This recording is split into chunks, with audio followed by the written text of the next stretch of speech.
Beaubleu makes fascinating watches. That's just a fact, and even more so now with stunning new releases that I've been waiting to get my hands on. Firstly, I totally understand it's not for everyone, and I'm not even sure that I would wear one myself, but to admire both in person and on photos, that's a no-brainer. Is it practical to have rings rather than hands? No. Has this been done before just to get the anoraks out of the way? Yes, it has. Does any of this matter when we view this lovely watch? No. I interviewed the man behind Beaubleu, and he's a lovely guy that really enjoys what he does. And I think that much is clear in this latest innovative move, with a floating seconds hand with an enamel dial and something as unique as a French movement, which by the way is really quite beautiful, that you can manipulate with a hidden crown, which is that way not to break up the overall symmetry in a ghastly and unsightly knob sticking out. This is the French at their best, a bit of an up yours to everyone else, but done in a spectacular fashion that one can only admire. I felt the same with an earlier release that I photographed, and I still get pretty good traffic on to this day. The Seconde Français 1924 will be released to the world in October 2024, and you can pre-order yours now, which I will link up in the description of course. So the question is, should you? Let me help you with that question in today's video.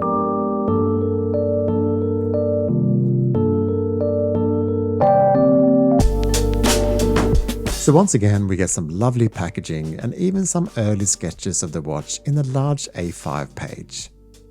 I'm not sure if that's something you can expect in all deliveries, but considering it's a limited run of 888, perhaps so.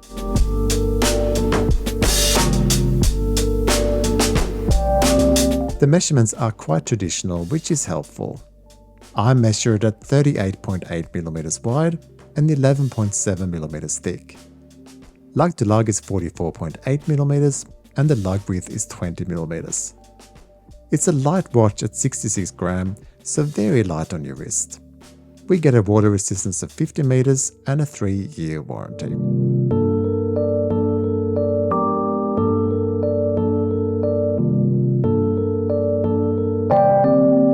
I think this dial is absolutely gorgeous, but keen to hear what you think today in the comments. The logo and word mark sits within the 5-minute scale that contains the hour ring hand. This also features the model name and automatic in French.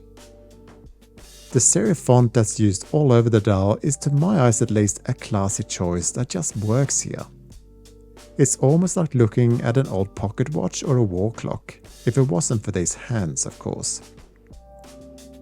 Worth noting too is the caliber France at above the 6.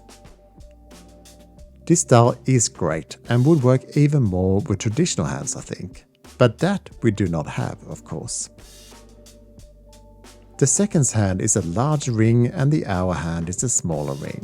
So far so good, but how is it then that this smaller seconds hand, very light green ring is just floating around seemingly not attached to anything?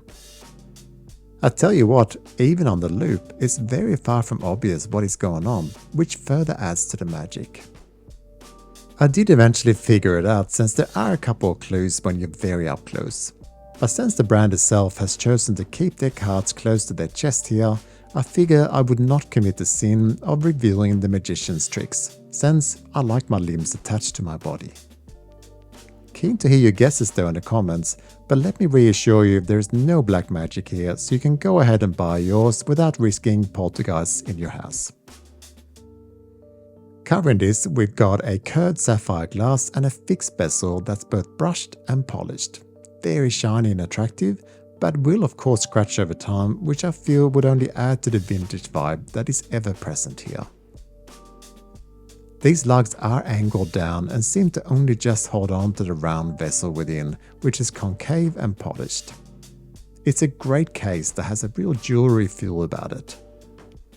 This signed and hidden crown does pull out a tad to adjust the time. It is a push-pull crown, and due to the deep grooves it's actually quite easy to hand wind, even when it's returned to its resting place. This case design comes across as rather luxurious, and it feels more like something Cartier would release. It's very impressive. So now to the movement, which is on full display here. It's the French Beaubleu FV movement with the rotor hovering above a balance wheel with 2 bridges. This manufacturer began in 1967 but shut up shop in 1994. It looks like they came back a few years ago, and about 70% of the movement is produced in France and the rest in Switzerland, such as the balance springs and escape wheels. You can expect a power reserve of 46 hours and a rather respectable accuracy of ±7 seconds per day. If you have any concerns about a newish movement, remember the 3-year warranty. Surrounding the movement is the engraved details such as the location of the brand and the numbered edition, which is 0 on this prototype.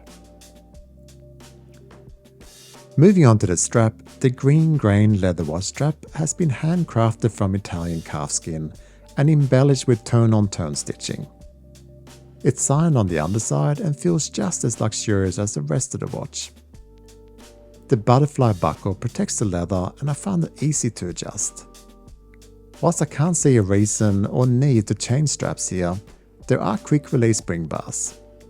There is a braided and fitted steel bracelet that you might consider ordering with your watch, but this green one is really very nice and suits this watch perfectly. The lume will make you smile. It's yet another example of a founder with a sense of humor. I'm so happy that Beaubleu exists. The watches are so unusual and people don't know what to say when they first see them, I've noticed. The more traditional dismiss these as a novelty, but they are so much more than that. Sure, the rings are an unusual way to tell the time and perhaps not the most legible, but look at this watch, it's simply gorgeous and it's more akin to jewelry than a timepiece, but that's exactly the point, isn't it? We do not need to wear watches. We do since we like how they make us feel and look, and the fact that mechanical timepieces have a soul. In this day and age, it doesn't make sense to buy an Alfa Romeo or a Citroën or a Fiat 500, but we do anyway since they have personality and style. They are brands and attitudes that we are happy to support, and that slot is exactly what Beaubleu occupies to me.